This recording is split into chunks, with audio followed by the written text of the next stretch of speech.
Continuemos con el segundo tiempo del Foro de Ciencia, Humanidades, Tecnología e Innovación para la Transformación de México. Les agradecemos que continúen con nosotros en este importante debate sobre investigadores e investigadoras por México y los derechos laborales en la ciencia. Continuando con la programación de la tarde, vamos a escuchar a 4 ponentes que ya se encuentran con nosotros y vamos a dar inicio entonces con la doctora en biotecnología, la doctora Sandra Pérez Miranda, a quien le agradezco enormemente que se encuentre con nosotros. Ella es doctora en biotecnología, egresada por la Universidad Autónoma Metropolitana Iztapalapa, es investigadora por México desde 2016 y su labor científica se enfoca en el descubrimiento de metabolitos microbianos con interés industrial en la Secretaría de Desarrollo Laboral de Cintra Cátedras desde 2020. Muchas gracias. Le agradecemos a la doctora Sandra Pérez que por favor pueda empezar con su ponencia y nos... Gracias. Buenas tardes para todos. Agradezco la invitación y me congratulo de estar en este momento ayudando a cambiar la historia de los investigadores por México. Este Senado tiene la oportunidad hoy de cambiar nuestra historia. Por los resultados que se están presentando en este foro, yo estoy segura que se transformará en acciones de gobierno. En 2018, como ya escuchamos, llegamos a ser 1.511 investigadores por México. Hoy somos únicamente 1.209. ¿Dónde están las 302 plazas ya presupuestadas por la Secretaría de Hacienda y Crédito Público? Hoy sabemos que 51 de ellas están en litigio. Hay 51 demandas laborales por rescisión del contrato, donde el despido injustificado va acompañado de violencia laboral, con temas que vulneran los derechos humanos laborales. Entre ellos, encontramos embarazos de alto riesgo, acoso sexual, discriminación de género, homofobia, corrupción y discriminación, incluyendo los despidos por pérdida de SNI, faltas administrativas o cancelaciones de proyectos. La CECITI se justifica diciendo el investigador no cumplió, pero no ha sido capaz de realizar una evaluación profunda del por qué sus investigadores por México no lograron cumplir todos los requisitos o, pero aún cumpliendo sus requisitos, fueron despedidos. El común denominador en todas las rescisiones de contrato, desafortunadamente, es la violencia laboral. No tenemos acompañamiento por parte de nuestro empleador para garantizar que las condiciones laborales sean óptimas para desempeñar una eficiente labor científica. La creatividad e innovación, ese motor que impulsa los grandes descubrimientos, no florece en un entorno de incertidumbre. Imaginen a un investigador que teme perder su empleo por falta de fondos o por decisiones administrativas arbitrarias. ¿Cómo podría dedicar su intelecto a resolver problemas complejos si está preocupado por su estabilidad, por sobrevivir? El desarrollo científico requiere recursos, tranquilidad y tiempo. Los presupuestos son el combustible de la investigación. Sin financiamiento adecuado, los proyectos se estancan, los laboratorios se deterioran y los talentos emigran. México nos necesita creando, no justificando cada paso ante un sistema burocrático que nos asfixia y nos va eliminando en cada evaluación. La ciencia con dignidad es una inversión en el futuro que aquí se puede garantizar. No pedimos favores, exigimos derechos. ¿Qué México quieren construir? ¿Uno que abandona a sus científicos o uno que los sostiene como pilares del progreso? Reflexionemos sobre cómo el sindicalismo y los derechos humanos laborales no son pilares de justicia social, sino también motores esenciales para el desarrollo científico de un país como el nuestro. En un mundo donde la innovación, el conocimiento y el humanismo continúan siendo reconocidos y adoptados por cada país e instituciones, esto resulta ser clave para el progreso. Los investigadores por México, el primer grupo de científicos nacionales directamente vinculado a la Secretaría de Ciencia, Humanidades, Tecnología e Innovación, requieren condiciones laborales que ayuden a continuar su labor, consolidando la seguridad de un trabajo digno y donde la permanencia laboral no sea ocupación sindical. Es de conocimiento público que nuestra ocupación como científicos investigadores está intrínsecamente ligada a los presupuestos suficientes. La seguridad del empleo y la garantía de oportunidades equiparables a las de otros profesionistas, como lo son los profesores investigadores universitarios y los investigadores de centros públicos de investigación, ellos encuentran definitividad entre los 3 y los 5 años de estar laborando en su institución. Nosotros tenemos 10 años siendo anualmente evaluados y con la posibilidad de que rescindan nuestros contratos si no cumplimos con todos los requisitos requeridos para mantenernos en el sistema. Para entender la incongruencia que vivencian los investigadores por México, requerimos explorar cómo el sindicalismo y los marcos legales presentes en la Ley Federal del Trabajo y la Ley Federal de los Trabajadores al Servicio del Estado pueden transformar nuestra labor científica. El sindicalismo ha sido una herramienta históricamente de lucha por los derechos laborales. No queremos luchar, queremos soluciones para continuar creando. Los derechos laborales consagrados en el artículo 123 de la Constitución buscan un equilibrio entre los intereses de cualquier trabajador y su patrón, promoviendo un trabajo digno. La creación de sintracátedras se debe a que muchos investigadores por México, trabajadores, quedamos vulnerables a contratos que nos señalan ser de confianza, cuando las obligaciones que tenemos engloban responsabilidades del personal de base.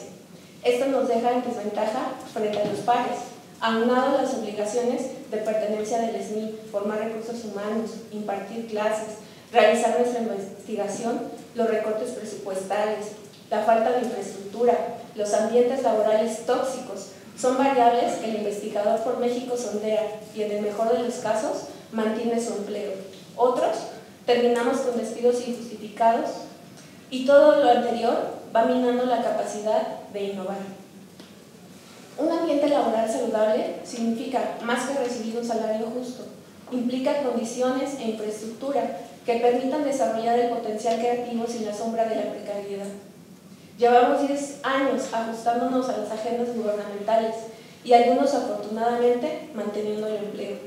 La estabilidad laboral, por otro lado, es el cimiento que permite a los científicos planear a largo plazo, experimentar sin miedo al fracaso y colaborar sin presiones inmediatas. Finalmente, las oportunidades como las que disfrutan los profesores e investigadores universitarios son esenciales. Estos últimos suelen contar con plazas definitivas, acceso a fondos institucionales, prestigio y soporte académico dentro de sus instituciones, mientras que nosotros, investigadores por México, adscritos a instituciones receptoras en universidades y centros públicos de investigación, enfrentamos contratos supervisados periódicamente, menos apoyo y menos recursos. Esta disparidad frena el avance científico y perpetúa desigualdades. Un punto adicional que merece atención es equiparar oportunidades. La creatividad científica no debería depender del tipo de contrato o institución, sino de las condiciones que el Estado y los empleadores garanticen a todos los investigadores por igual. En conclusión, el sindicalismo y los derechos laborales son esenciales para que la labor científica prospere. La estabilidad laboral, los presupuestos adecuados y las oportunidades equitativas no son lujos, sino requisitos para que la creatividad florezca y el conocimiento avance. Los marcos legales del apartado A y apartado B, que se discutirán en la siguiente mesa de trabajo, ofrecen herramientas valiosas, pero deben adaptarse para responder a las necesidades específicas de los investigadores científicos. Es hora de que México reconozca que invertir en sus científicos en condiciones dignas y justas es invertir en nuestro futuro. Fortalezcamos el sindicalismo, defendamos los derechos laborales y ustedes ayúdennos a crear para los investigadores por México las alas que merecen para volar tan alto como su imaginación lo permita. Gracias.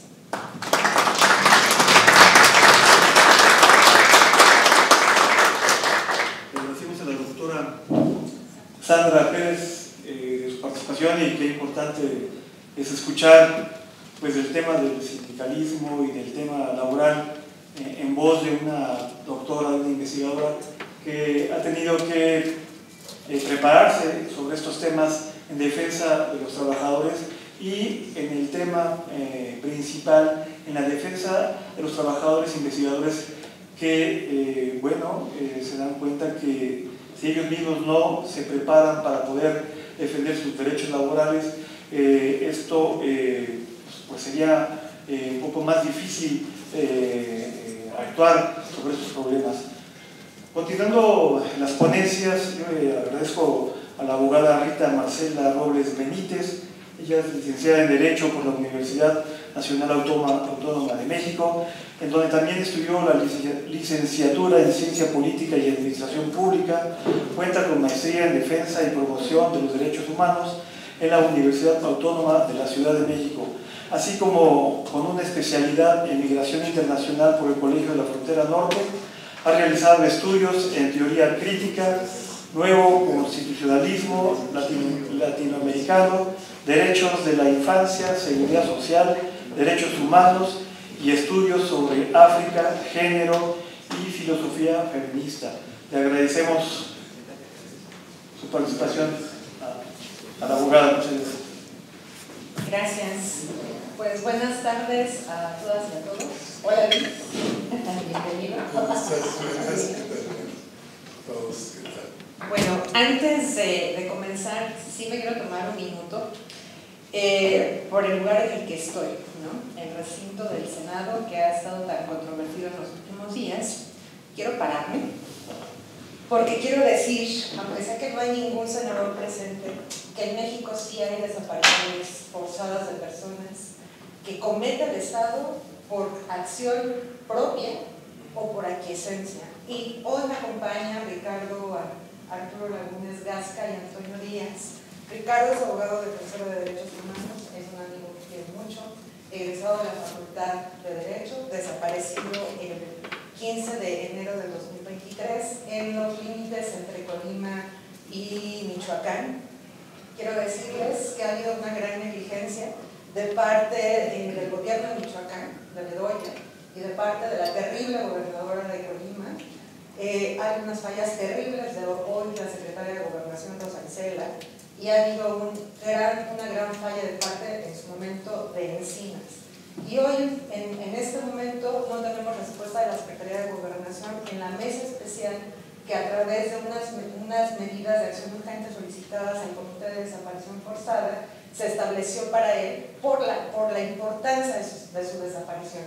Es un defensor reconocido a nivel internacional que también llevaba casos de desaparición forzada en la SED y que también ha litigado en la Comisión Interamericana, y de ahí la importancia de esa mesa que lamentablemente tiene más de un año sin activarse. Entonces no quería dejar pasar la oportunidad. Lamento que no estén los senadores, me hubiera encantado que me escucharan, pero espero que me estén escuchando a través de la grabación que va a quedar, de que en México sí hay desaparición forzada y el Estado es responsable directo o por aquiescencia, y esperemos que hagan lo que corresponde.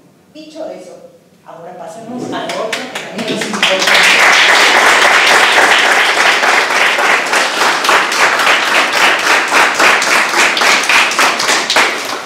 Gracias. Pasemos al otro que también es muy importante y que también tiene un poco de relación con esto, porque hace rato comentaba con algunos colegas de ustedes, colega, allá atrás, que yo he aprendido a través de Ricardo la importancia del conocimiento científico en la búsqueda de personas desaparecidas, por ejemplo, ¿no? Es fundamental en los análisis de contexto el punto de vista de los científicos, ¿no? Para poder determinar las causas, el modo operandi, en fin, cosas que los abogados pues no alcanzamos a ver, ¿verdad? Las abogadas y los abogados. O por ejemplo en materia ambiental, que es otra materia que también me importa mucho, pues los litigios, los precedentes que se han sentado en la Corte mexicana, pues es también gran labor del conocimiento científico, ¿no? Todo lo que han dicho de lo que implica, por ejemplo, la pérdida de manglares, lo que implica la minería a cielo abierto, en fin, sin esos peritajes de los científicos, el derecho tampoco podría avanzar, ¿no? Entonces yo reconozco la labor, la importancia del trabajo de cada uno y de cada una de ustedes. Y en ese sentido, pues bueno, entrarles con el tema de libertad sindical, que tiene mucho que ver con los derechos humanos laborales, que ya decía la doctora Sandra, decirles, bueno, todas y todo, quiero partir una pregunta. ¿Ustedes se reconocen como trabajadores y trabajadoras? Sí. Antes ¿Sí? como científicos. Eso es muy importante, porque esa es la identidad que nos debe de preocupar, ¿no? Más que si la institución me reconoce o no, es cómo me identifico yo, ¿no? De cómo me nombro, porque de eso depende también qué tan cerca o qué tan lejano o lejana estoy de la defensa de mis derechos, ¿no? Entonces, si yo me reconozco como trabajador, pues ya es un paso adelante, porque entonces estamos hablando de derechos laborales y estamos hablando de defensa de derechos laborales, ¿no? Con una identidad de trabajador y de trabajadora. Entonces, bueno, en ese sentido, los derechos humanos laborales, que ha sido toda una batalla, la verdad, yo creo que históricamente es de los derechos que más hemos peleado mujeres y hombres en este planeta, son de los que tienen más larga data de búsqueda de reivindicaciones, pues siguen siendo todo el tiempo golpeados, pues porque vivimos en un sistema capitalista en donde yo los escuchaba en la mañana, pues lo que explota es cuerpos y mentes, ¿no? En este caso, ustedes le están exprimiendo la mente, el conocimiento, el cerebro, ¿no? Que es su herramienta de trabajo, sus manos, su espalda, pues sí, eso es lo que les están explotando a sus ojos, ¿no? A ustedes habrá otros trabajadores que ponen la fuerza física, ¿no? Dependiendo del trabajo obrero al que se dediquen, pero a final de cuentas es trabajo el que están haciendo ustedes. Y los derechos humanos laborales pues están justamente pensados para ese grupo de personas que dependen de su trabajo para vivir, ¿no? Y pues aquí, por lo que yo escuché en la mañana, todas y todos dependen de ese trabajo para vivir, ¿no? Alguien por ahí escuchaba que no se van pues porque necesitan el salario, ¿no? Y por cómo no vamos a necesitar el salario si nuestro salario es la puerta que nos, o más bien es la llave que nos abre otro disfrute de derechos como es la alimentación, ¿no? Cómo llevamos la comida a nuestra casa, cómo nos alimentamos nosotras, la educación misma, ¿no? Nuestra profesionalización, ¿no? Si tenemos a hijos e hijas, pues el derecho a la educación de ellos y de ellas, ¿no? Su alimentación, la salud, la vivienda, en fin, es la llave que abre el acceso a otros derechos, y si nos es quitado, pues entonces nos vemos en complicaciones y la vida se nos pone más difícil, ¿no? Y entonces también tiene un impacto la pérdida del trabajo en nuestra salud mental y emocional, ¿no? Que es algo a lo que todavía en este recinto y en el que está allá en San Lázaro les cuesta mucho trabajo hacer el match de que hay la salud mental en el medio de un despido o de una violencia laboral sistematizada o la inestabilidad en el empleo, que es la que ustedes están viviendo, ¿no? Decirles que son 10 derechos humanos laborales los que más o menos han ido agrupando a lo largo, estoy hablando desde la lógica de los derechos humanos, digamos, desde el enfoque de derechos humanos, los hemos ido agrupando, no porque tenga que ser así, sino porque es una metodología que nos ha ayudado. Los hemos clasificado en 10 y esos 10 a su vez contienen otros derechos, ¿no? El principal, bueno, pues es el acceso al trabajo, ¿no? Si no accedemos al trabajo, pues entonces todos los demás derechos humanos laborales, pues no hay razón, ¿no? Entonces lo principal es el trabajo. Y después del trabajo, algo que acababa de decir también Sandra, que por allá atrás también repetían hace un momento, la estabilidad en el empleo, ¿no? Yo creo que eso es lo primero. Si no tenemos estabilidad, pues no tenemos certeza de muchas cosas, ¿no? Ni siquiera de nuestro futuro, de qué va a ser de nosotras y de nosotros, ¿no? Luego siguen las condiciones satisfactorias de trabajo, ¿no? Contar con herramientas, que no tenga que yo barrer y limpiar mi oficina, porque para eso también hay una división del trabajo, ¿no? Y todos los trabajos son igualmente valiosos y dignos, pero cada uno cumple su función, y si la función de ustedes es investigar, escribir y así, pues la función de otra persona será ayudarnos con la limpieza y que reciba un salario por lo que es, ¿no? Y si no me van a pagar, o más bien si yo voy a tener que hacer la limpieza, pues que me paguen el salario de esa otra persona, porque ya estoy haciendo dos trabajos, ¿no? Entonces eso, ¿no? Las condiciones satisfactorias de trabajo, las herramientas, la jornada justa de 8 horas, el pago de horas extras, que a ustedes no les pagan, por lo que escucho también, vacaciones, días de descanso, en fin, ¿no? Toda esa parte entra ahí. Condiciones satisfactorias, el salario justo, por supuesto, que va acompañado un poco también del aguinaldo, que se mueve entre condición satisfactoria y parte del salario, lo complementa. Pero tenemos una triada muy importante que es justamente la libertad sindical, la negociación colectiva y la huelga, ¿no? Como parte de los derechos colectivos. Todo lo que tiene que ver con los derechos de las mujeres trabajadoras, de las adolescencias trabajadoras, la justicia laboral, entre otros, ¿no? Para no meterlo mucho. Y ustedes están ejerciendo déjenme les digo que desde la lógica de los derechos humanos hay un principio que a mí me gusta mucho que dice: nadie defiende lo que no conoce, y derecho que no se defiende es un derecho que se pierde. Entonces ustedes ya están empezando con la defensa, o sea, ya conocen sus derechos, los están defendiendo para no perderlos, eso es bien importante, ¿no? Entonces ya tienen un punto de partida bien, ¿no? Y la verdad es que en lo individual poco podemos lograr. Si no hay una actividad colectiva, pues entonces las cosas que queremos alcanzar se nos complican más, porque solitos es enfrentar al Estado. O sea, ustedes son trabajadores del Estado. Ya hace rato decían, ¿no? Algo del CONACYT y que es en la Secretaría y que si no sé qué, es enfrentarse al aparato del Estado, ¿no? Entonces solos, pues no, solos van a quedar señalados, van a ser violentados, van a ser acosados hasta que decidan ustedes renunciar e irse a otro lado a empezar de nuevo la vida, ¿no?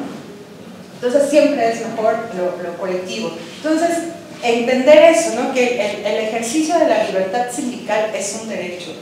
Que dicho sea de paso, acabamos de tener una reforma en el 2019 que fortalece justo la democracia sindical en lo que hace a la Ley Federal del Trabajo, pero que les aplica a ustedes, por supuesto, porque es un referente, aunque ustedes estén bajo la ley al servicio del Estado, que dicho sea de paso, entre los ordenamientos que tienen que reformar y pedir que se modifique es la ley de los trabajadores del servicio del Estado, por favor, y la ley del ISSSTE, métanla en su lista, ¿no? Porque hay cosas que la ley del Seguro Social contempla y la ley del ISSSTE no. Y hay muchísimas cosas que la Ley Federal del Trabajo contempla y la de los trabajadores al servicio del Estado no.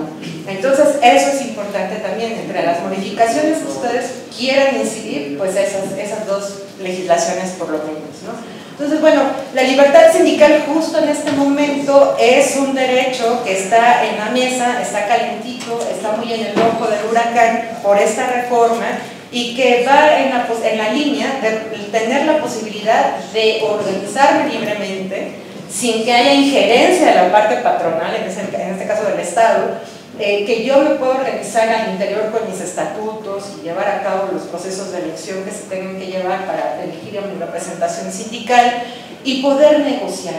El sindicato lo que nos va a ayudar es a negociar, a juntar todas las demandas, las incomodidades. Ustedes tienen un diagnóstico maravilloso que de verdad, o sea, podrá mejorar, se podrán quitar, podrán ponerle, pero ese diagnóstico ya por lo menos les dice cómo están y qué cosas van a llevar a la mesa de negociación, o sea, ya lo tienen clarito, ¿no? Y eso es un muy gran paso, ¿no? De ahí sale un pliego petitorio y de ahí sacamos las mesas de negociación que se puedan hacer, ¿no?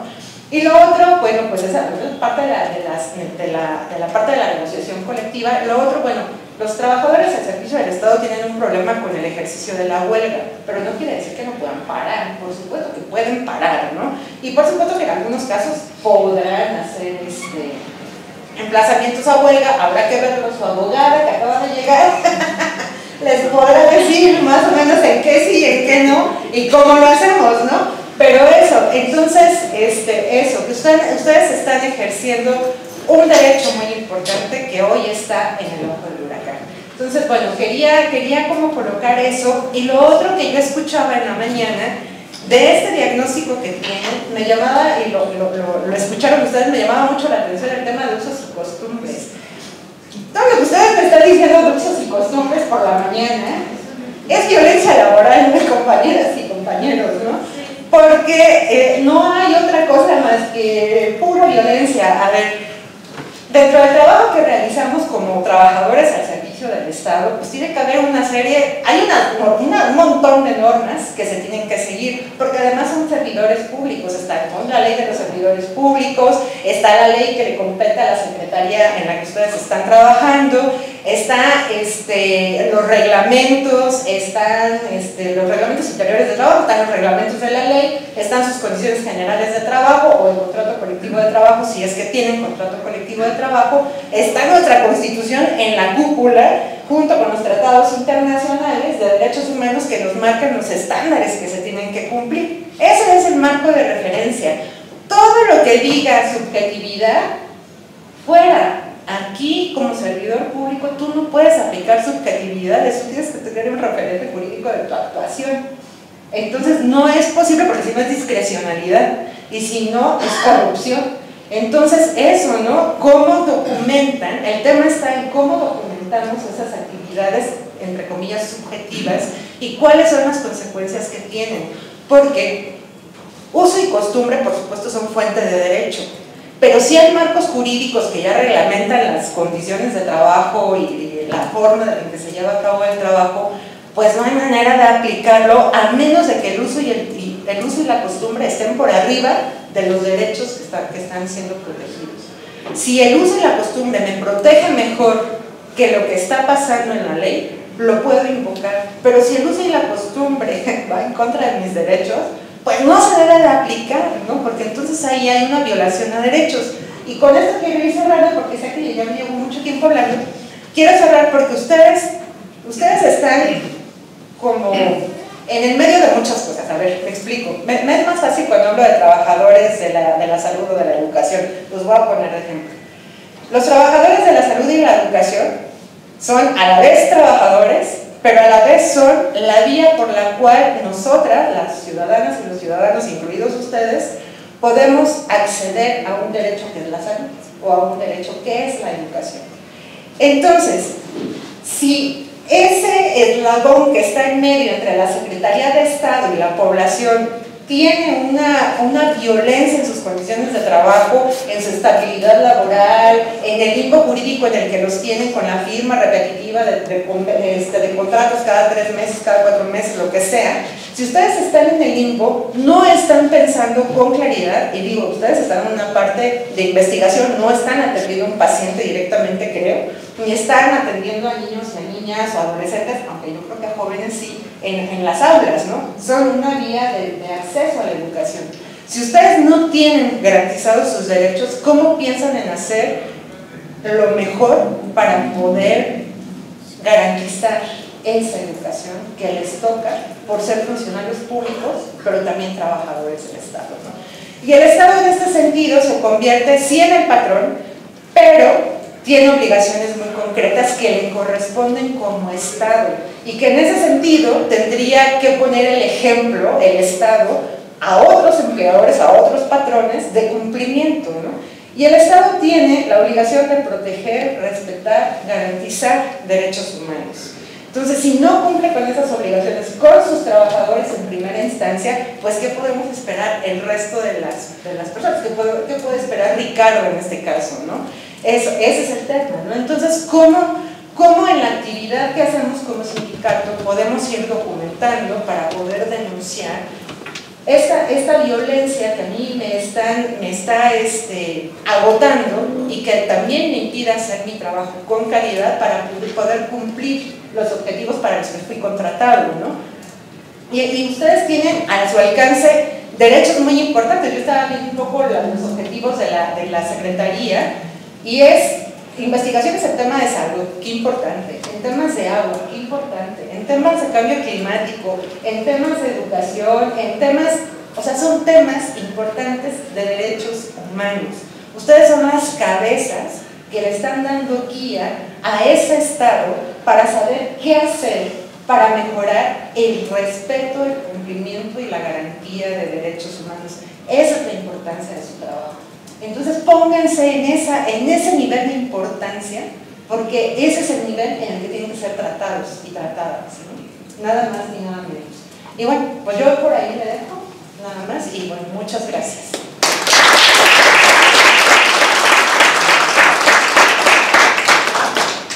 Agradecemos las palabras de la maestra Rita Marcela Robles. Si alguien quisiera aprovechar en querer hacerle una pregunta a la abogada o al final a alguien de los compañeros que están platicando, podríamos aprovechar esta oportunidad. Continuando la conversación, agradecemos al investigador Luis Bueno Rodríguez, que se encuentra con nosotros. Él es presidente del Centro de Investigación Laboral y Asesoría Sindical, profesor e investigador titular C de la UAM Iztapalapa y jefe del área de estudios organizacionales. Le agradecemos que esté con nosotros en este evento tan importante. ¿Cómo estás, Richo? Gusto saludarte. Adelante. Bien, gracias, Rita. Ando un poquito afónico, pero salido adelante porque ya tengo un rato con ese problema. Disculpas de entrada por incorporarme justo cuando casi estaba por iniciar. Problemas de tráfico que cada vez padecemos más en nuestra ciudad. Desviaciones, obstrucciones, etc. Pero pues con muchísimo gusto estoy aquí con ustedes con toda la intención de compartir en pocos minutos pues una reflexión, en este caso pues referida a la ciencia, la tecnología, la innovación, aunque con un sustrato creo que todavía más comprensivo y que tiene que ver con la parte pues laboral que en concreto nos toca abordar el día de hoy.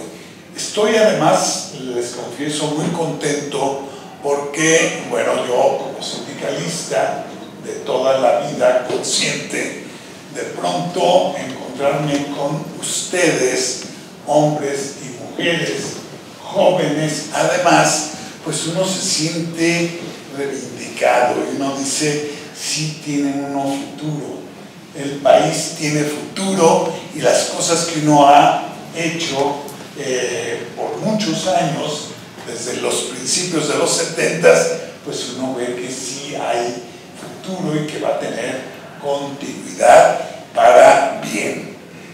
Estoy feliz en ese terreno. Bueno, muy de rápido, estas cosas que voy a mencionar están telegrafiadas y merecen varias conferencias cada punto de los que voy a mencionar, y además pues tratando de aterrizar en lo que a final de cuentas denomino la estrategia sindical para abordar varias temáticas, varios ejes que ustedes ya más o menos tienen organizados a partir de la encuesta y de las propuestas que tienen para efectos de la mejora de este programa de investigadoras por México. Bueno, quiero iniciar con una reflexión de orden general que estimo de mucho fondo y que ustedes seguramente conocen, que se hizo muy popular en el mundo desde fines del siglo pasado, cuando teóricos de alto relieve empezaron a hablar bajo distintos términos de una nueva época de las sociedades en el mundo entero. Uno de esos calificativos, el que quiero recuperar para conectarnos más directamente con nuestras temáticas, es aquel que habla de la sociedad del conocimiento, y que en términos del ámbito productivo, en términos del ámbito de la relación laboral o de la relación de las clases sociales más importantes, pues tenían que ver con esa transformación radical de modelos de organización y de gestión de la fuerza de trabajo, para hablar de un nuevo modelo que iba a introducir en estos ámbitos de la producción la ciencia transformada en tecnología, para después también recuperar la primacía de la innovación en un mundo cada vez más competitivo y que nos ubica en un escenario de globalización, de internacionalización de la producción, de la distribución, y donde la ciencia va a ser puesta al servicio de ese tipo de intereses. Ahí yo quiero, digamos, recuperar esta noción, porque aun cuando reconozco la cada vez mayor importancia del tipo de trabajo intelectual que le da nombre a estos esquemas productivos que ya no son tan nuevos, pero que todavía están construyéndose, más si uno alude a pues, la robotización y sobre todo a la inteligencia artificial, pues uno recupera la gran importancia de este tipo de trabajo. Pero de entrada también lo quiero poner en cuestionamiento, aunque no va a haber tiempo de entrar a detalles. Este tipo de uso de la ciencia para efectos productivos tiene bastante tiempo. Estados Unidos diseñó toda una estrategia de larguísimo plazo. No estoy hablando de un sexenio o un cuatrienio para su caso, sino de prácticamente un siglo que intentó y logró, dejando de lado otro tipo de estrategias gringas de robo, de saqueo, producto de una sociedad imperialista, pero si reducimos el análisis, nos conviene hacerlo para reflexionarlo en el ámbito de la producción. Entonces, en Estados Unidos, a mitad del siglo antepasado, se diseñó toda una estrategia de largo plazo que tenía como propósito convertir a Estados Unidos en la primera potencia mundial. La clave de este asunto fue convertir a través de un pacto entre empresarios, universidades y gobierno, en convertir la ciencia abstracta de aquellos tiempos en una ciencia aplicada, útil para los efectos productivos. Es decir, pues no, para nosotros es muy sencillo. El asunto de esta operación significa convertir la ciencia abstracta que dominaba en aquellos tiempos en una ciencia práctica para efectos del capital, de tal manera que mediante una operación de planeación estratégica entendida como construcción del futuro y no como algo que cierto tipo de desarrollos propicia un nuevo escenario, sino un escenario que se construye, pues vamos a tener un crecimiento ininterrumpido del ritmo de producción social. Estoy hablando de una sociedad capitalista, pero construida con esa lógica de transformar la ciencia abstracta, preocupada solamente por la explicación de las leyes de la naturaleza y de exterior al ser humano, pero también de la naturaleza humana en conocimiento útil de carácter tecnológico para aumentar la productividad y todos los efectos en términos de una relación capital-trabajo que ya sabemos de qué se trata y que en este recinto sagrado difícilmente uno pronuncia. La explotación de la clase trabajadora para el aumento de la ganancia. La operación muy clara fue a través de este pacto y con un gobierno, un Estado que deliberadamente se convirtió en convocante a mitades del siglo antepasado. Se trata de, por un lado, convertir la ciencia abstracta de elaboración de leyes explicativas del funcionamiento de la naturaleza de todo tipo, exterior y la humana, pero al mismo tiempo que el conocimiento empírico que poseían los trabajadores altamente calificados de aquella época, pero que no habían ido a la universidad, y que el autor en el que me estoy basando, David Noble, denomina como las artes útiles, darles un sentido de cientificidad, de tal manera que las ciencias abstractas se van a convertir en conocimiento práctico, pero las artes útiles juntos en una relación van a aterrizar en lo que de entrada se va a conocer conocer como la tecnología y que va a disparar una serie de procesos de patentes, de contratación de genios, de premios Nobel, etcétera, etcétera, para hacer posible este funcionamiento del capital que estaba incorporando la ciencia a los fines productivos. Control de patentes, control del proceso de la producción científica, control de las instituciones y las personas en un sentido cada vez más monopólico de transformación de la ciencia como resultado, transformación de la ciencia en capital. No fue fácil, de hecho, será hasta fines de la Segunda Guerra Mundial que Estados Unidos podrá ostentar, presumir que finalmente logró el objetivo. Échenme cuentas, ¿cuántos años?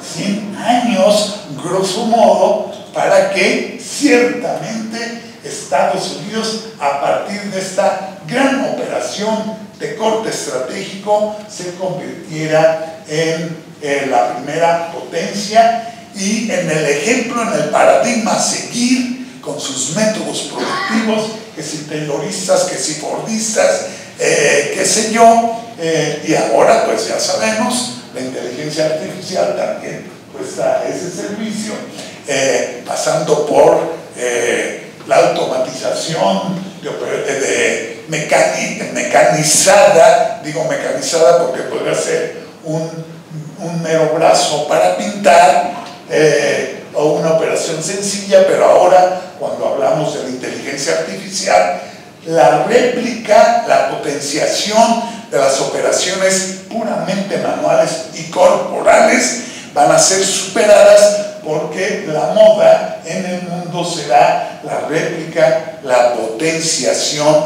de las capacidades intelectuales de raciocinio que son incorporadas a un software que eventualmente tendrá la forma humanoide, para simbolizar una fusión de potencialidades, facultades, destrezas, habilidades de carácter corporal, pero también las de carácter intelectual. La ciencia entonces se va a convertir en más empírica, en más práctica por exigencia del capital, y en las instituciones tradicionalmente dedicadas al cultivo de la ciencia, sea en cualquiera de sus expresiones, como función meramente educativa, docente, de transmisión de conocimiento ordenado, sistematizado, pero también la producción de nuevo conocimiento, la recreación, la invención de nuevo conocimiento, para hablar más directamente de las instituciones que se dedican a la investigación y otras que combinan docencia e investigación, y la tercera función de una institución universitaria, como podría ser la extensión universitaria, para hablar de regresar a la sociedad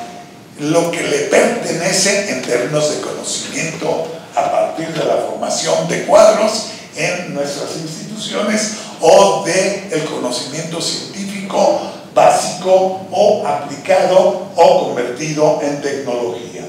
El trabajo experimental se va a incorporar a las instituciones educativas donde no existía, ¿sí? Donde no existía porque no interesaba. El propio laboratorio también va a ser parte de esta evolución del cultivo de la ciencia experimental. El laboratorio como un espacio, nombre mismo, más propio de la empresa, del taller. Las artes útiles, por otro lado, en las instituciones de carácter empresarial, también sufrirán una conversión para convertirla, como ya señalé, en más científica, de manera deliberada y no como producto simplemente del conocimiento de muchas generaciones que concentraban ese conocimiento en los maestros de oficio, en las fábricas de la primera fase del capital. La experimentación de carácter industrial y técnica va a ser incorporada en las empresas para también establecer el taller como el espacio privilegiado de experimentación y de producción de valor. Pero en una siguiente fase, el laboratorio también se va a incorporar a la fábrica y el taller a la empresa. Perdón, repito, el laboratorio de las universidades se incorporará a las empresas y el taller más propio de la fábrica se va a incorporar a la educación. ¿Ah? Bueno, en fin, tenemos ese tipo de asuntos y como entiendo que esto está súper limitado, termino con un esquema que está allá, no había visto que también se estaba proyectando. Bueno, no lo van a ver, la ponencia la tiene ya Edgar, ¿sí? De tal manera que la podrá compartir para que ustedes echen una mirada con mayor calma y demás. Aquí tenemos un triángulo virtuoso, podríamos decir, de construcción de la estrategia del actor fundamental de la materia de trabajo que compartimos en universidades, en centros públicos de investigación, en institutos de investigación pertenecientes a algunas universidades, pero también para efectos de aquellas instituciones que privilegian o casi de manera exclusiva se dedican a esta modalidad del conocimiento que llamamos docencia, todos ellos involucrados en esta materia de trabajo común que llamamos conocimiento y que justifica, por un lado, la unidad de construcción de este sujeto del conocimiento, es decir, los trabajadores académicos, científicos, pero también administrativos, que hacemos posible esas funciones sustantivas alrededor del conocimiento. Pero también nos obliga, en primer lugar, a ubicar esa materia del conocimiento en dos grandes dimensiones. La primera que tendrá, las dos dimensiones referidas a la obligación de apropiarnos de esa materia de conocimiento, tanto en su versión conceptual como en su versión de tipo laboral. Estamos obligados a tener una concepción de la visión educativa, científica, tecnológica y de la innovación. Estamos obligados a tener una visión pedagógica, particularmente para aquellos que tienen más contacto con alumnos o que se dedican a eso, porque no hay una pedagogía científicamente pertinente, comprobable como la mejor, sino que está sujeto a una tensión propia de intereses distintos. Y también una visión de carácter cultural, ¿sí? Entonces, nuestra primera modalidad en términos del conocimiento de nuestra materia de trabajo, en términos abstractos, ¿sí? Es el trabajar, el elaborar concepciones de todo tipo en materia educativa, científica, cultural, pedagógica, etc. Pero también la parte laboral. Estamos obligados a tener a nivel cuando menos nacional, concepciones sobre esta cuestión laboral en términos de salarios, en términos de empleo. Ya se habló de la estabilidad en el empleo, problema tremendísimo en todo el sector educativo, sobre todo de carácter superior. grosso modo, el 70% de los trabajadores académicos en el país son precarios, temporales, y de acuerdo al ciclo escolar de cada institución, sus contratos son renovados cada semestre o cada trimestre. En el caso de la UAM, por ejemplo, cada trimestre, algunos con suerte, cuando cubren algún sabático, pues cada año. Y se termina la causal y van para afuera. Cuando estamos hablando, fíjense bien, de una materia de trabajo, el conocimiento en cualquiera de sus modalidades, materia de trabajo de carácter permanente, que si uno respeta la ley, a pesar de las modificaciones regresivas que ha tenido, particularmente la del 19, sigue conservándose en el ánimo de la ley y en algunas expresiones a la letra, que la duración de los contratos colectivos, los contratos individuales de trabajo deben estar en función de la naturaleza del trabajo a desarrollar. Si la naturaleza del trabajo es permanente, ¿quién lo negará? Cuando hablamos de docencia, investigación, extensión de la cultura, el contrato debe de ser de carácter permanente, indeterminado. Sus instituciones violentan la ley cuando están hablando incluso de 5 años para renovar contratos. Están violentando. Y bueno, uno dice, ay, qué bueno que no es lo que Soberón en 1980 pretendía con un apartado C, de que todo mundo, él hablaba de las universidades, no solo de las autónomas, sino en general, todo el mundo deberíamos cada 3 años someternos a una evaluación para si queríamos continuar trabajando de académicos en las universidades.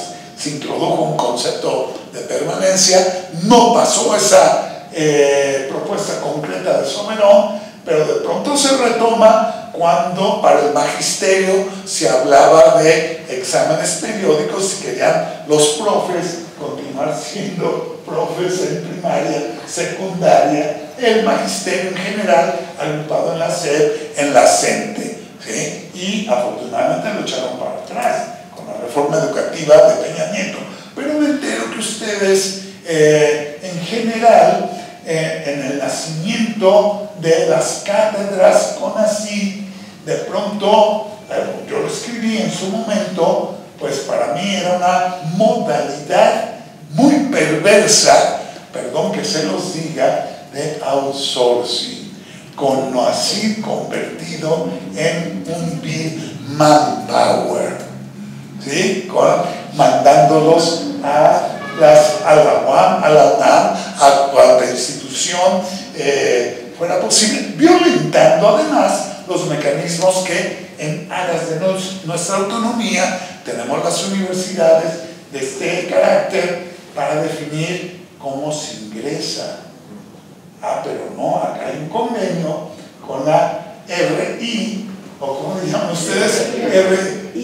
IR, institución receptora, si no recuerdo mal, que violente eso, pero que no estoy hablando de que ustedes no tengan todos los derechos, por el contrario, estoy tratando de ilucidar cómo se violenta, como para en el futuro elaborar una lista de demandas que eche para atrás de fondo, de raíz, este tipo de formulaciones groseras de carácter laboral, pero que van a pactar con los sindicatos del caso.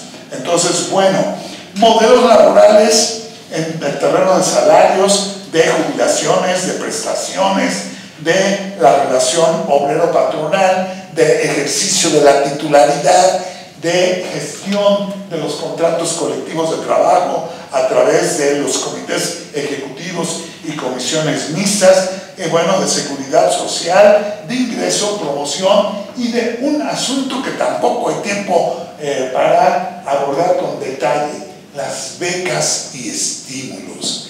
Esta perversión neoliberal para ocultar que son salario y que están extendidos. Seguramente no hay un solo CPI de los que componen a la FENACYT que escape de este sistema de becas y estímulos inventado por Salinas, aunque con el antecedente del Sistema Nacional de Investigadores, que dejo de lado para no ahogarnos en el asunto, pero que ya para efectos institucionales se inventa para el magisterio, simultáneamente para la UAM, y enseguida se extiende a todo el país, a todo el sistema de educación superior y también otro tipo de sistemas de salud, el sector público casi en general, para no reconocer que son salarios y que por lo mismo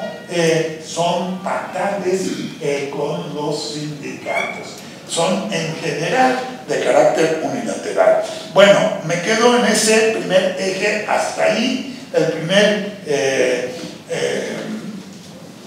nodo de mi triángulo, para pasar al nodo de la consolidación y el crecimiento.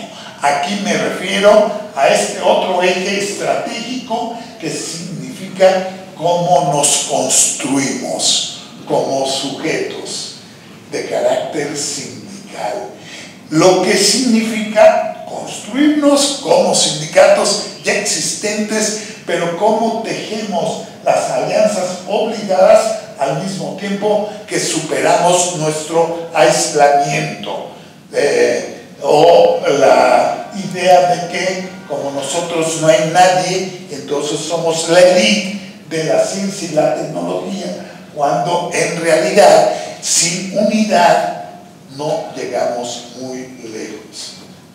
Estamos hablando de una tarea de construirnos, pero al mismo tiempo construirnos con otros para construir un sujeto nacional que abarque todas las expresiones de la ciencia desde el kinder hasta los posgrados.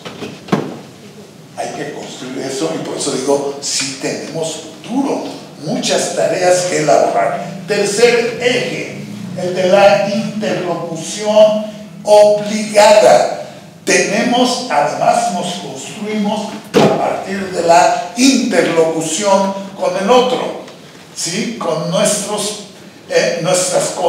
contrapartes, llámese la autoridad de la institución, llámese las instituciones de carácter federal que tienen que ver con nuestro trabajo. Bueno, acá, para efectos universales, y dada la composición de la CENSUICIG a la que represento, pues tengo a la Semarnat, a la Zagarpa, a las cámaras, a la SER, a la NUYES, a la Secretaría de Hacienda y Crédito Público, la Secretaría de Cultura, que hubo que agregar cuando se creó, a la Secretaría de Trabajo y Previsión Social, y ahora tenemos que agregar en ese listado tan fragmentado de referentes que nos complican la vida, porque lo tenemos que ver con todos, con la nueva secretaría, la ahora que se está convirtiendo en famosa, CECITI,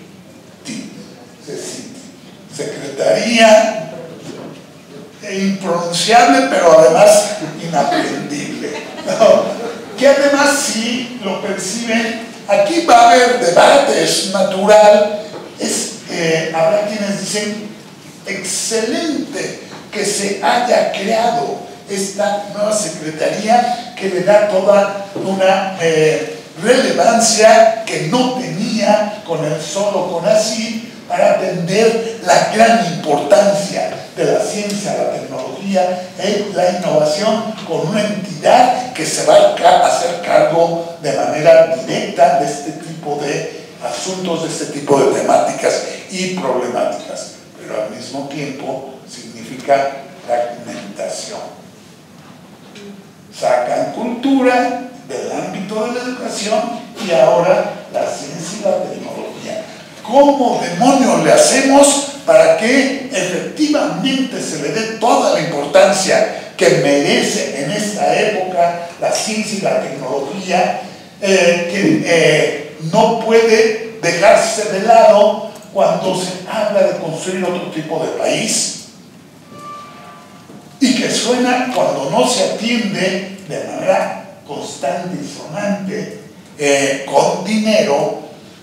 No se respalda esos discursos de un nuevo tipo de país sin tecnología. Entonces uno dice, eso es pura demagogia, cuando no hay un respaldo con dinero para soportar no solamente a la ciencia y la tecnología, sino a la plataforma para construir un nuevo tipo de país, y que no se agota con esas temáticas que nos recordaba, sino que en nuestro ámbito todo tipo de temática, incluida la que se desarrolla, la que se atiende en las universidades públicas, la UNAM, Puebla, el Politécnico, porque todos tenemos ese denominador común, el conocimiento. Bueno, tenemos ese gran futuro. Muchas gracias por haberme invitado, y tenemos muchas tareas en las cuales me inscribo. Muchas gracias, Luis.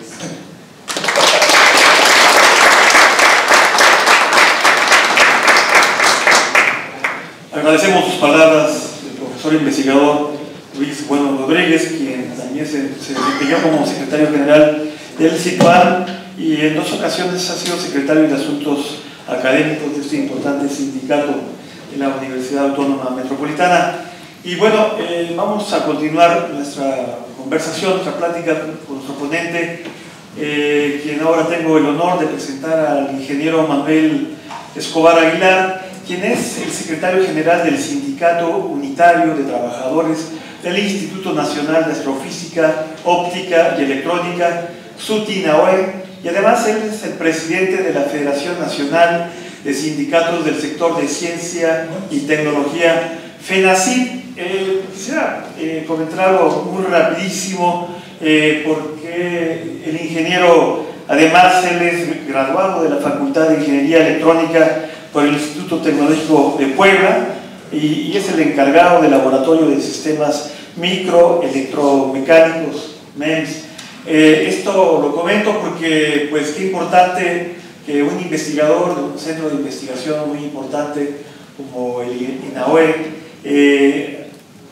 de ahí haya salido en defensa de los derechos laborales dentro del sector de ciencia y tecnología, y después haber encabezado esta lucha, pues, a nivel nacional, en fundar una de las federaciones más llamativas, vamos, por el tema de ciencia y tecnología, y abarca cerca de 20 sindicatos de centros de investigación, que ahora ya cumplidos 4 años, de los cuales también el doctor Edgar Guerra también es integrante de esta federación.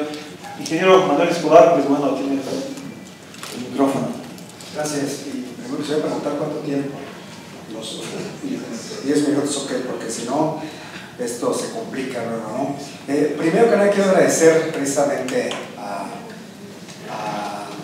este sindicato Sintracátedras, a Edgar, que nos ha invitado, y que además estén creando este tipo de foros en este nuevo sexenio, en este segundo piso de la cuarta transformación, que en efecto debe tener aplicación, ¿no? Alguien siempre ha hablado que el sexenio pasado fue muy humanístico.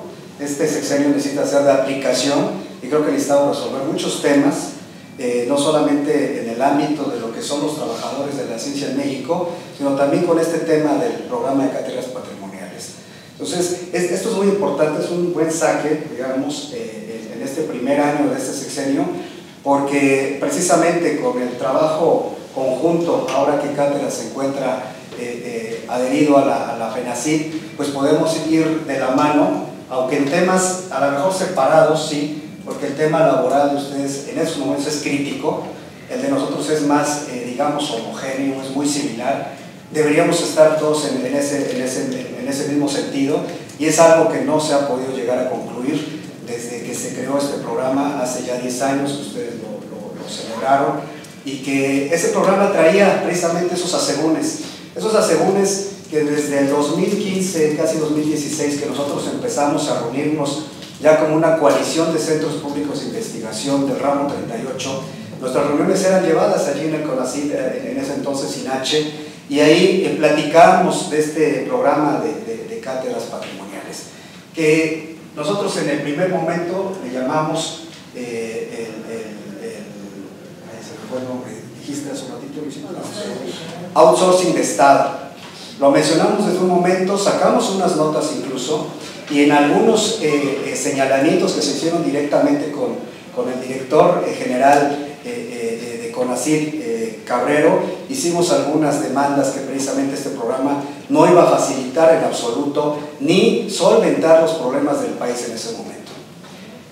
Es importante también mencionar que haciendo las gestiones en la Cámara de Diputados, estuvimos con una diputada en ese momento, que su nombre es Lluvia Sondus, y nos platicaba su asistente, su personal de trabajo, de analistas, que ella fue parte de la aprobación de ese programa, pero que traía algo oculto y extenso detrás de todo este tema, porque ella siempre hizo un levantamiento de la voz de que el programa se fuera analizando año con año, y que la propuesta Cabrero era precisamente que como no había recursos de la Federación para sostener plazas o creación de plazas en los distintos centros de investigación y en las universidades, pedía como que esa venia para que precisamente los jóvenes investigadores se fueran integrando a este programa, que pasaran un tiempo de hasta 2 periodos, que en ese tiempo era de 4 años, hasta 2 periodos, pero que existiera el compromiso precisamente de que las IR, en este caso las instituciones receptoras,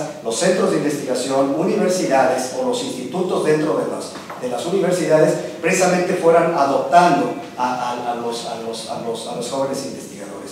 Ese era el compromiso. Pocos centros y pocas universidades han cumplido realmente con este primer proyecto que hizo el CONACYT SINACHE. Y eso la diputada Lluvia Sondus lo había analizado muy bien, dice, no están cumpliendo, ya se van, y no cumplieron con la palabra de tener un porcentaje muy alto de los investigadores en las instituciones receptoras. Yo quisiera comentar algo también a título personal, que en esos tiempos estábamos planteando, que con el programa nunca estuvimos de acuerdo. Precisamente por este tema de un outsourcing de Estado, por tener a investigadores de primera mano y de segunda mano, de primera clase y segunda clase, esto no iba a ser benéfico para el país. ¿Por qué? Porque primeramente habíamos visto que los investigadores de base, normalmente cuando ya están muy apegados a sus proyectos, a lo que realizan, es muy difícil que les asignen a un nuevo trabajador. Y lo que nosotros decíamos, lo que se busca prácticamente es que sean asistentes de la investigación, teniendo el mismo carácter como doctorantes. Eso en esa realidad nosotros lo pensamos, y en ese mismo tenor denunciamos en algún momento en distintas instituciones, como fue la Cámara de Diputados en su momento, y que no aprobamos.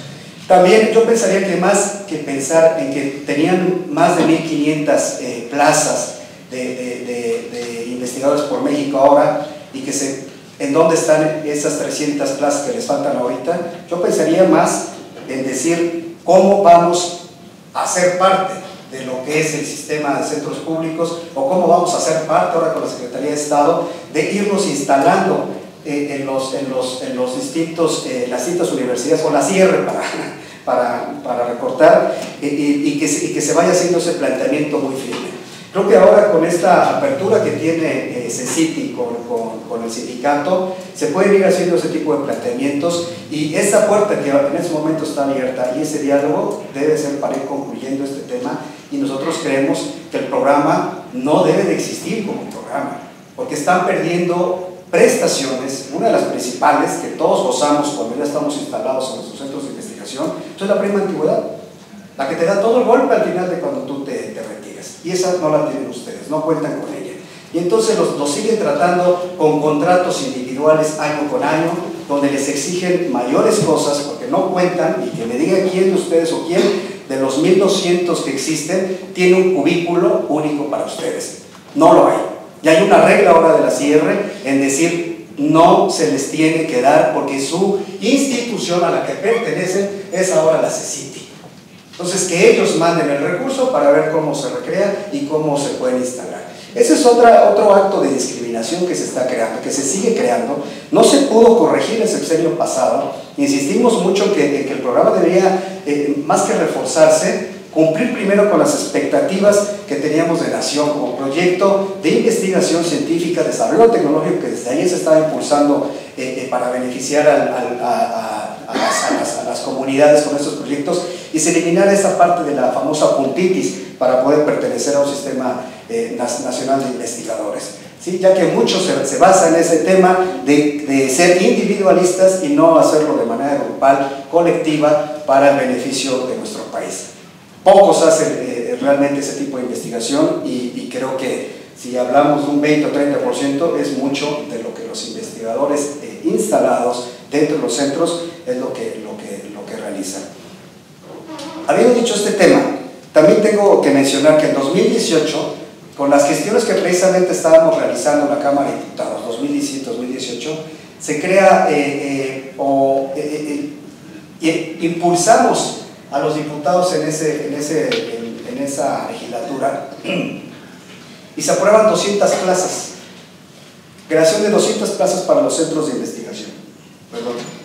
¿Y qué pasa? Con todavía que haberlo antes de irse, las integra directamente al programa de cátedras patrimoniales, cuando esas plazas tenían un objetivo y un sustento, y que era precisamente solventar los problemas del país, porque tenemos honorarios, tenemos postdoctorantes y tenemos también personal eventual en los centros de investigación.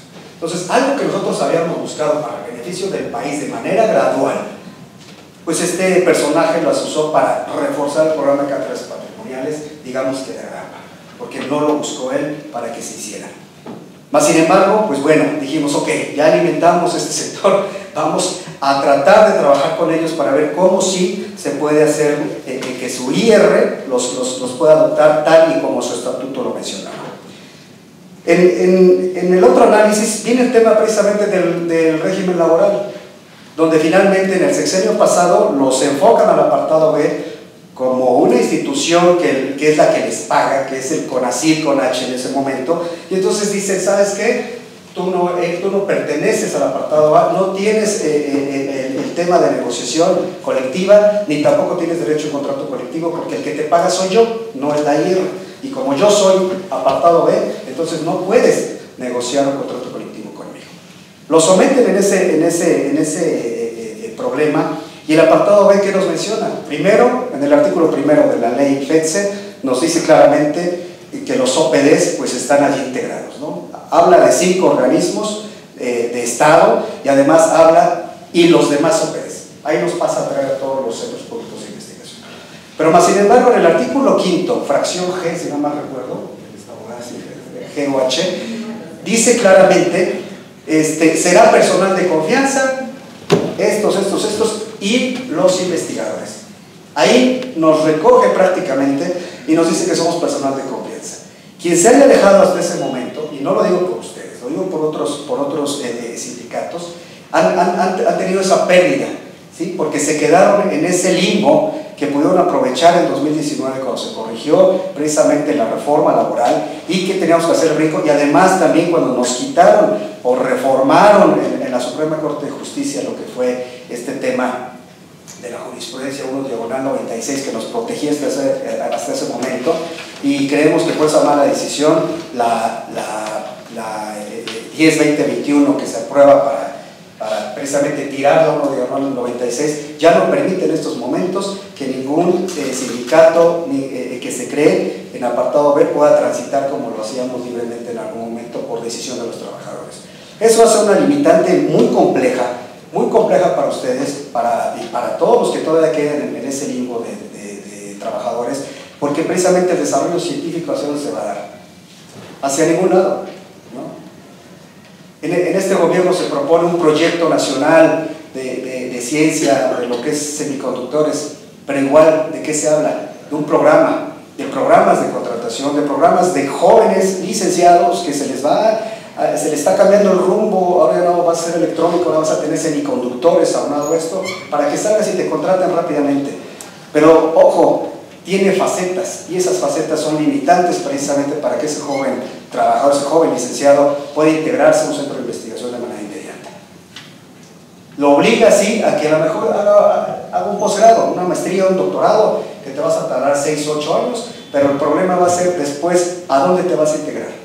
No tienes en ningún momento algo que ligue o que precisamente se haga para que estos jóvenes, ahora que se está atacando ahora desde el tema de licenciaturas, aunque tengan el enfoque desde un kinder, de una primaria, secundaria, que hagamos investigación, ¿qué nos depara el destino? Absolutamente nada.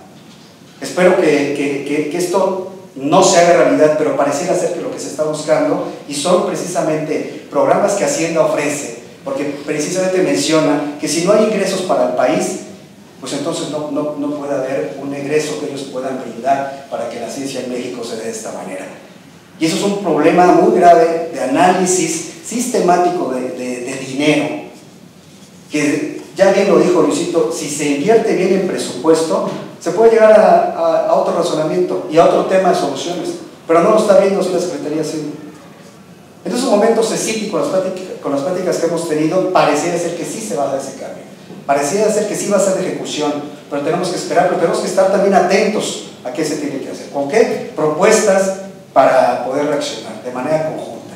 Y creo que lo podemos hacer o lo estamos haciendo en estos momentos. El tema de las prestaciones, pues bueno, ya lo mencioné, la afectación que tienen ustedes.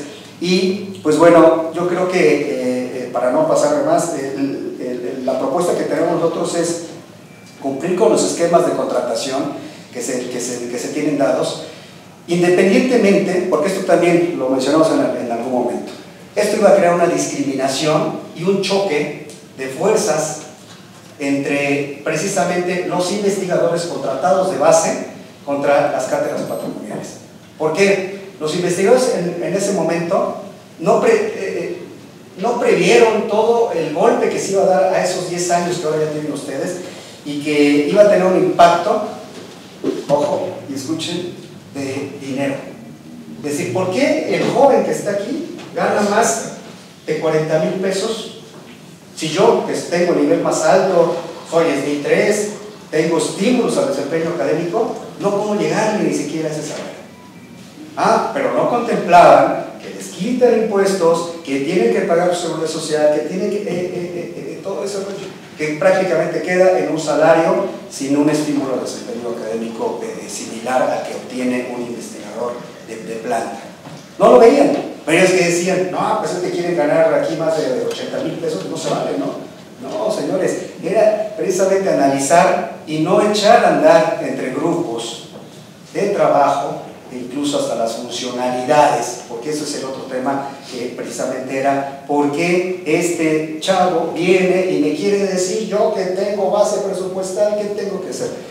Problemas así se han dado y fueron discriminatorios. Me enteré porque hicimos un foro el sexenio pasado en CONACYT y CONACHE, que no me agradó en lo absoluto cómo lo manejó su área jurídica en ese momento, pero más sin embargo no podía yo tener contacto con los dirigentes en ese tiempo de cátedras para poder hacer esta alianza y rápidamente hacer esa conjugación. Ahora se tiene y cuenten con ello de que desde la RENACYT vamos a apoyarlos para que se den la consecuencia de lo positivo en este programa y que deje de ser un programa de cátedras, que se vincule ya con los centros de investigación y se dé la dotación finalmente, que es lo que nosotros proponemos como tal.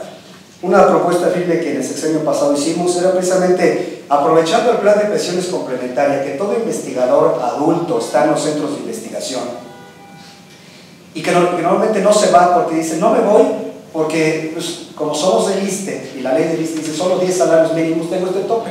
Entonces, ¿quién me va a dar el otro complemento del salario para que yo me pueda ir tranquilamente a mi casa, gozar en plenitud de a lo mejor el privilegio que ya creí yo, que está mal dicho privilegio, pero realmente ¿qué sí poder hacer yo ya después de pensionarme o jubilarme, ¿no?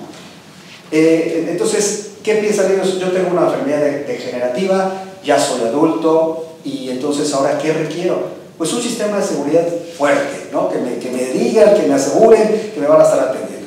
Eso no se da, ¿no?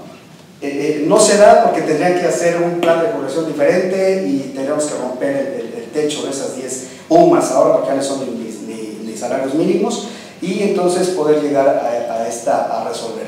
Pero ¿qué propusimos nosotros? Bueno, existe el tema de las cátedras, que es un dinero que se asemeja más o menos a ser un complemento de esa persona que se jubila. En ese tiempo era de 23,000 pesos, me parece, el tope de esas 10 sumas, y el de las cátedras se pegaba creo que como unos 35,000, 40,000 pesos, que es lo que llega a obtener de salario un investigador normalmente, digamos, activo.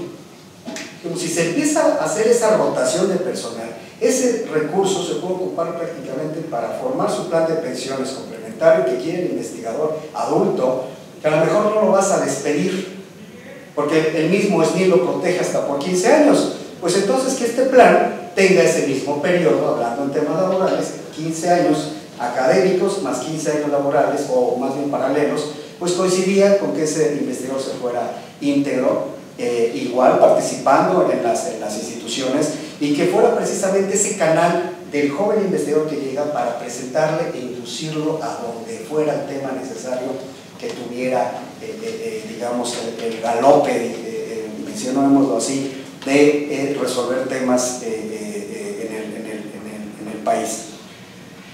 Lo tomaron a bien, pero Hacienda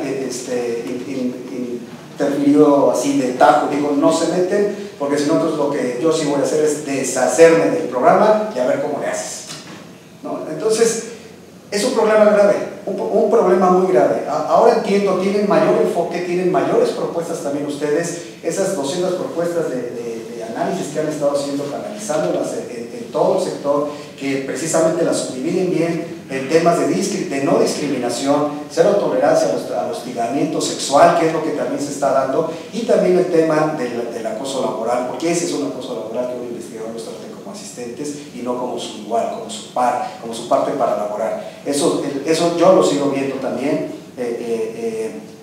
pero muchos callan. Muchos personajes callan porque precisamente si el investigador ya no te da esa nota de que estás trabajando con él o de que tienes este tema, pues ya no continúa. Cambió un poco el estatuto, no del todo fue de nuestro agrado, pero eso de que después de 3 años ustedes hagan su propia investigación, eso fue muy importante porque eso no estaba instruido en el anterior estatuto, en el primer estatuto, y por ello hacían ese abuso de poder en las instituciones receptoras. Entonces, regreso a esta propuesta que pudiéramos analizar bien, esta famosa rotación de puestos e ir integrando también a este programa, ¿no? Es un salario que prácticamente pasaría de la persona que lo esté ejecutando en ese momento. Si yo soy el titular C de un centro de investigación, pasaría a este programa ahora de jubilación que está ofreciendo el SNI, de hasta 15 años, dejo mi salario, ese se integraría en la nueva cátedra, joven investigador, y empezaría a hacer su trayectoria académica. Y además, pues el pensionado pues va a tener como que ese recurso que deja la cátedra para complementar su plan de pensiones. Eso lo mencionamos también en algún momento de manera indirecta en la Cámara de Diputados, y creo que estaba muy bien, pero nunca tampoco llegaron a implementarlo, ¿no? Y todos sabemos nuevamente que la cuestión presupuestal no lo visibiliza, y la problemática de Hacienda es, bueno, no me haces caso, pues te cancelo, ¿no? Entonces, eso es el sometimiento, y que creo que si no levantamos la voz precisamente en estos espacios, lugares sagrados, dirías,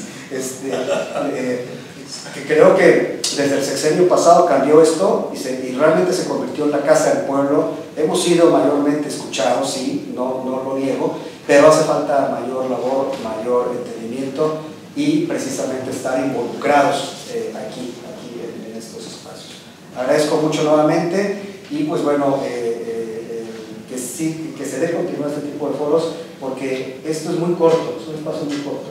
Entonces, los foros deben tener mayor oportunidad para que ese análisis que ustedes ya tienen se puedan ya ir integrando en una carpeta anual, y como siempre lo he dicho, no solamente anual, sino transeccional, que no se pase mucho tiempo, porque yo quisiera que en esos 6 años se cumpliera con todo ese proyecto de que se va a solucionar este tema, pero sí tenerlo a la mano, este tipo de foros más continuos, ¿no? Claro. Y cuenta con el apoyo de la FENACYT, tú lo sabes, Edgar, y estamos aquí a la mano. Muchísimas gracias, Manuel.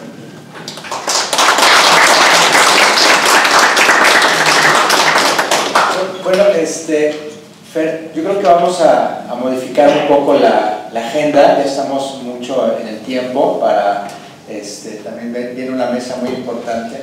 Creo que ha sido una mesa muy rica, de verdad, estamos desde el sindicato muy agradecidos con sus participaciones. Ha sido también un golpe de información y de análisis que seguramente nos va a llevar un buen tiempo ir procesando, pero ha sido sobre todo muy rico, muy fructífero.